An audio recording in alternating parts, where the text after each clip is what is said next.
Bom dia para você que não perde o Morning Call. Hoje eu estou aqui com o Jojo Waxman. Tudo bom, Jojo? Tudo bem, Mara? Bom dia. Bom dia. Jojo, fala uma coisa boa para a gente. Os dados que aparecem, principalmente macroeconômicos, são dados muito ruins. Produção industrial em queda, economia, as projeções de crescimento cada vez menores. Contingenciamento nessa altura do campeonato, assim, com tanta gente desempregada, com economia com dificuldade para retomar, enfim, você ainda fazer esses cortes e Uhum. tiveram os cortes das universidades, o anúncio dos cortes das universidades, também das Forças Armadas, enfim, outros setores. Isso tudo parece assim configurar um cenário de caos, né? Porque você fala, nossa, além de não ter dinheiro na economia, além da economia estar derrapando, você vem com contingenciamento para vários setores. Me fala alguma coisa boa, Jojo? Bom, Mara, assim, de fato, o cenário econômico, ele não é um cenário bom, né? A gente vem de anos aí de recessão, vamos dizer assim, e descontrole fiscal, e agora, quer dizer, todos esses dados que você falou são ou resultado desse descontrole, ou já resultados das tentativas de corrigir isso, né? Todo o contingenciamento está relacionado ao teto de gastos que a gente colocou lá atrás, que é, assim, é a aula número um de gestão financeira, né? Você, no teu dia a dia, tem lá, olha, eu ganho 10, eu não posso gastar mais do que 10. Se eu, assim, e aí depois eu tenho que decidir onde é que eu vou gastar, mas se eu gastar 11, 12, 13, 14, eu vou ter um problema. Então, eu vejo, na verdade, o contingenciamento como assim, um remédio doloroso, mas mais do que necessário, né? Enquanto a gente não desata o nó aí da reforma da Previdência, que é o primeiro nó para você liberar uma série de outros passos microeconômicos que já têm acontecido alguns, mas que podem, de fato, assim, trazer restaurar, vamos dizer assim, um pouco do equilíbrio aí que vai permitir a gente crescer mais forte e restabelecer emprego e crescimento. Você colocou desatar o nó da Previdência, né? Quer dizer, desatar o nó da Previdência, ele é fundamental, é condição necessária, mas não é suficiente. Quer dizer, Não, não pode se criar uma não, não. expectativa de que a partir disso tudo Não, resolve. a Previdência não é nem desatar o nó da Previdência, a Previdência desata o nó Das contas. do problema de Fiscal. fiscal. Né? Só que ela é assim, né? Aquela história, você pode empurrar um muro muito para frente, pouco para frente, mas você precisa pelo menos empurrar ele para a gente não ter um pouco de espaço para respirar e tentar passar. Eu ouvi de um gestor essa semana, ele falando assim, pô, né, Paulo Guedes está tentando passar uma reforma aí de 1,3, né?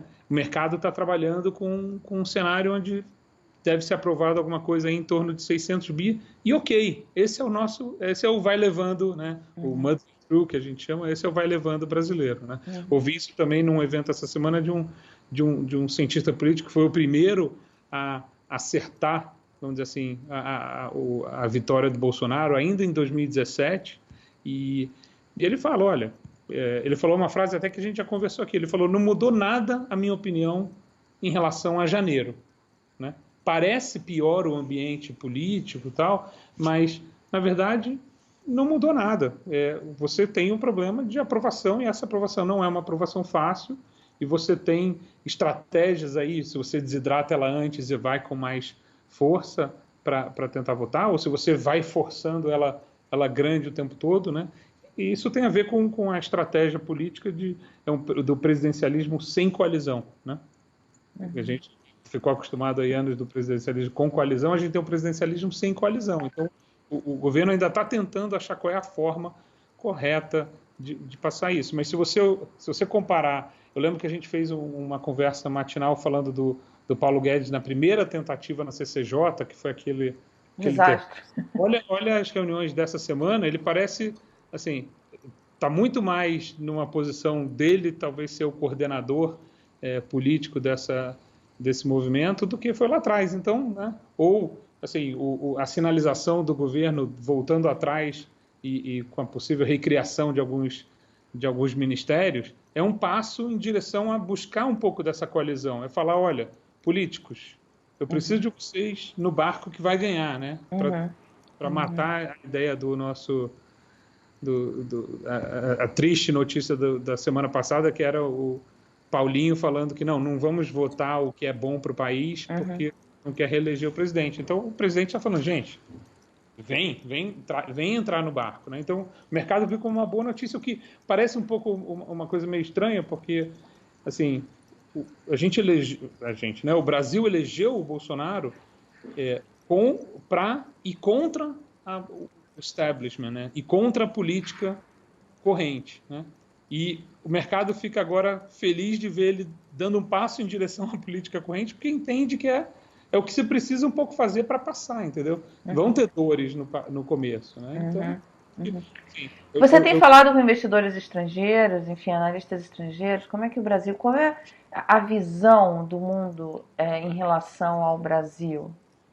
Essa semana foi rica em termos de eventos e conversas, e eu ouvi de um grande investidor estrangeiro, também num evento, o comentário que ele falou o seguinte, ele falou, ó, hoje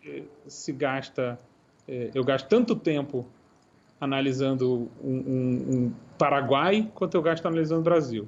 E Paraguai tem um PIB menor do que qualquer cidadezinha pequena do Brasil. Então, ao mesmo tempo, ele falou o seguinte, só que o público estrangeiro está querendo ouvir. Quem é esse tal de Bolsonaro? Será que, de fato, vai ter competência para desatar esse nó e recolocar o Brasil no eixo? Então, estão querendo voltar a ouvir. E eu escuto isso também dos gestores brasileiros. Os gestores brasileiros, os potenciais clientes americanos ou europeus estão querendo ouvir. Né? Me relembra muito um pouco como é que essa tese de Brasil, eu acho que o dinheiro ainda não veio, né? Mas é assim, tipo, deixa eu tirar que estava lá embaixo da pilha de papel, deixa eu botar para frente, sabe, para tentar ver o que é. Mas, obviamente, estão esperando para ver. A mídia internacional e a mídia local não ajuda, né? Porque tem sido, né? A mídia não, né, Jojo? O presidente, né? Porque vamos combinar esse presidente também. Não, mas eu acho assim, tem notícia boa tem boas coisas para você contar, mas você pode dar manchete para coisas ruins. É que as coisas boas para serem contadas, elas estão acontecendo no campo micro, né? Então você tem ali algumas coisas andando, e o problema é que o noticiário, lógico, o presidente é o principal, é o protagonista, ele tem um peso importante, e ele acaba se envolvendo em polêmicas e tweets, e, enfim, e gurus e tal, que acabam dominando o cenário, abafa toda... Ele não ajuda de forma nenhuma, mas querendo dizer o seguinte, acho que tem uma narrativa que você pode pegar como construtiva nisso tudo, entendeu? Que o estrangeiro está olhando... Voltando a olhar, quer dizer, voltando a ouvir, Brasil. Voltando a ouvir, está querendo, assim... Está dando a chance de se encantar de novo.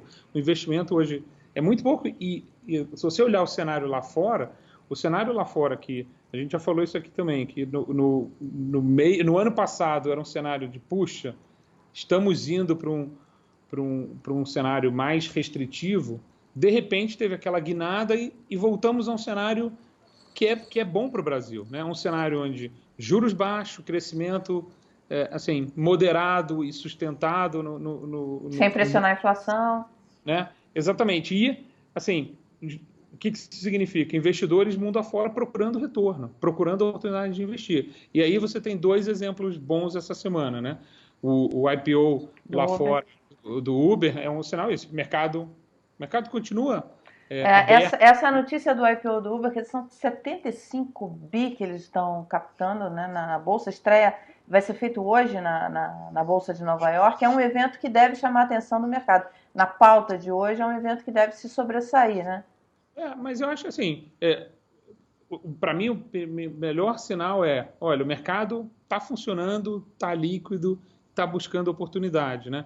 Eu também tive a oportunidade de ouvir algumas conversas com o pessoal que investe em private equity e até a turma do do SoftBank, que tem aí esse fundo de 5 bi para investir em América Latina, falando, olha, tem interesse, tem dinheiro vindo, né? O número de negócios que saiu no ambiente de venture capital no Brasil no último ano é recorde em relação a anos passados. Então, assim, tem muita coisa acontecendo, tem muito dinheiro lá fora procurando oportunidade de investimento. Então, se a gente minimamente fizer o dever de casa, a gente vai continuar atraindo esse recurso, porque, assim, potencial não falta, né? Tanto na parte de recursos naturais, como na parte de demografia. Então, né? O que você acha que vai pautar essa sexta? Como é que você acha que a gente encerra a semana? E o que pauta a semana que vem? Sim, é aquele negócio. Você quer ir triste para o fim de semana? Puxa, derrota do Moro, né? Assim, o ex-presidente voltando para a cadeia, né? A história dos indultos, várias pequenas coisas que deixam você assim, puxa, né? Com aquela vontade de assim, encher a cara e esquecer. Mas eu acho que assim, o lado bom pô, assim, a história na Bolsa de Valores. Por exemplo, a gente teve uma alta oscilação de preços essa semana, mas assim, influenciado pelo nosso, né, a versão Bolsonaro em inglês, né, que é o Trump lá, de novo brigando com a China e mandando recado pelo Twitter. Aparentemente parece que tem uma chance de se resolverem hoje antes do ultimátum, né? Não é o Trump, mas é o Trump falando do ultimátum antes de mudar as tarifas. Tem coisa saindo, tem Paulo Guedes, né, dando show aí em qualquer evento onde ele vai e tem a chance de embate com políticos que dominaram o país aí por muito tempo. Então, assim, acho que tem, de novo, não é fácil essa trajetória, mas tem boas histórias. Assim, Juju, você falou do ex-presidente voltando para a cadeia. Isso não parece que, enfim, que é uma notícia que a gente pode colocar ali no lado bom, e assim, não estou julgando o ex-presidente, mas mostrando que as investigações, as operações, isso não está sendo afetado?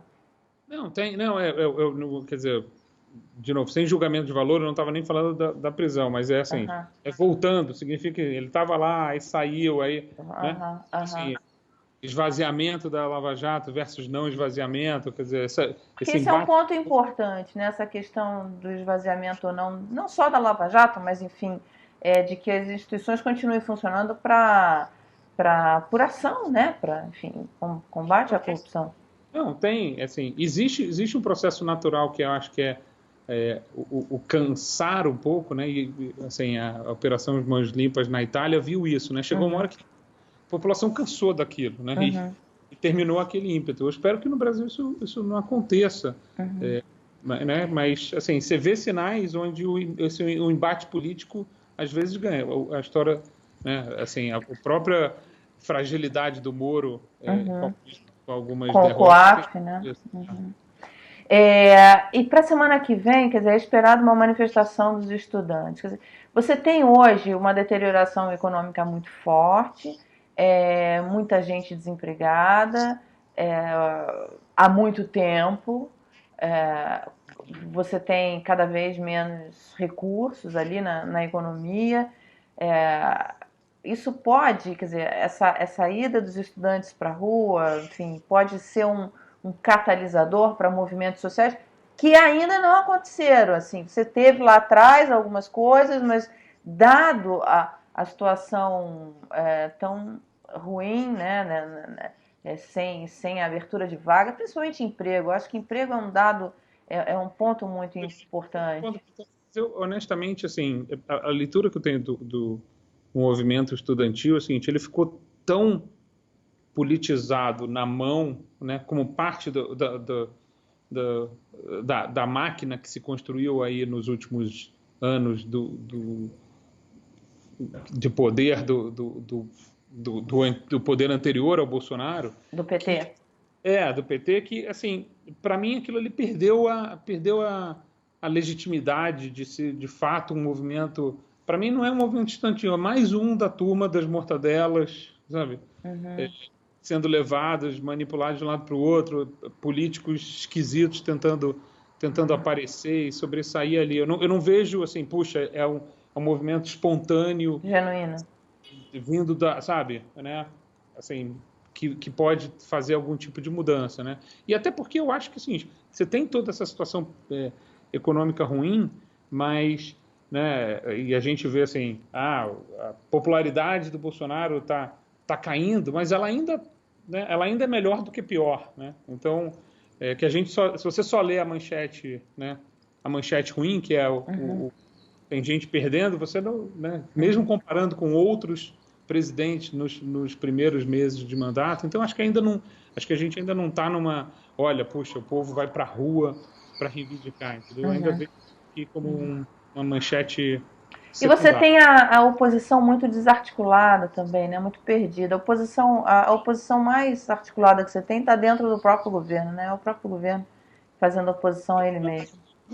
Assim, na verdade, assim, é difícil até de dizer o que é governo, né? Nesse sentido de oposição, porque você não tem uma coalizão, né? O governo tentou algumas formas, tentou aquele, vou via bancadas temáticas, não deu certo, vou via o baixo clero, não deu certo. Então ele ainda está buscando qual é o mecanismo, né? Mas por isso que o mercado ficou tão feliz ou tão dão um respiro aí com a história dos ministérios sendo recriados, que é um contrassenso, né? O mercado ficou feliz quando teve a redução de ministérios, entende que a redução de ministérios é, é parte da reforma administrativa necessária, mas entende que você precisa ceder, né? Sabe, dar um passo para trás para poder dar dois para frente. Eu acho que é mais por aí. Legal, Juju. Então, só para a gente encerrar nossa conversa, a gente viu no começo do ano os gestores de hedge funds brasileiros muito otimistas e muito comprados no Kit Brasil. Depois a gente viu em março, final de março, eles começando a reduzir essa posição otimista. Como é que estão essas carteiras hoje? Então, de fato, assim, né? Janeiro foi o mês de aproveitar a virada, né? A virada de governo. Fevereiro e março foram meses mais complicados e você viu o gestor tirando um pouco de pé. Abril foi um mês de, né? Parecia ser uma catástrofe até os 40 do segundo tempo e aí a última semana, os últimos 5 dias salvaram o mês. Em maio, assim, a gente vai ver. O mercado fala que assim, até a aprovação da eleição a gente vai ficar nesse. Aprovação da Previdência. Até a aprovação da Previdência, desculpa, a gente vai ficar nesse trade range, né? Você é um mercado de bandas. Ele não vai subir muito, ele não vai cair muito. Então, isso significa assim, vai balançar, né? Então, o que o gestor faz nessa hora é o seguinte, é a oportunidade de papéis que ele tem convicção, cai e ele compra. Né? Então, tem muito gestor olhando o micro, olhando as histórias, em vez de olhar o cenário macro, porque sabe que o cenário macro só desata em outro cenário. Então, a sensação é essa, quer dizer, gestores de bolsa estão assim, enfronhados nas suas teses, sem se preocupar muito com o cenário, olhando meio de canto de olho, e os gestores macro, assim, tateando, sendo um pouco mais tático e com menos posições estruturais, né? Eu acho que é isso que a gente está vendo, mas tem, assim, eu acho que o resultado tem sido melhor do que os gestores têm se saído razoavelmente bem nesse ponto, né? Mas isso é um ponto que eu lembrei de estrangeiros, quer dizer, é interessante, por exemplo, eu tenho uma série de amigos que se mudou do Brasil, né, nos últimos anos, quer dizer, ou a combinação de oportunidades de negócio com segurança, etc. E muitos deles hoje estão olhando oportunidade de voltar para o Brasil, ou voltar a fazer negócios no Brasil, entendeu? Então, assim, não acho que tem, quer dizer, aí eu dei a história, né, o exemplo do grande investidor, né, mas também assim, os casos anedóticos também são relevantes, entendeu? Legal, Jojo, muito obrigada. Um ótimo fim de semana para você. A gente se vê na próxima semana. Obrigada. Tá bom, um beijo, Mara. Tchau, tchau. Beijo. Para você que assistiu o Morning Call, compartilha, se inscreve e deixa dúvidas se você tiver.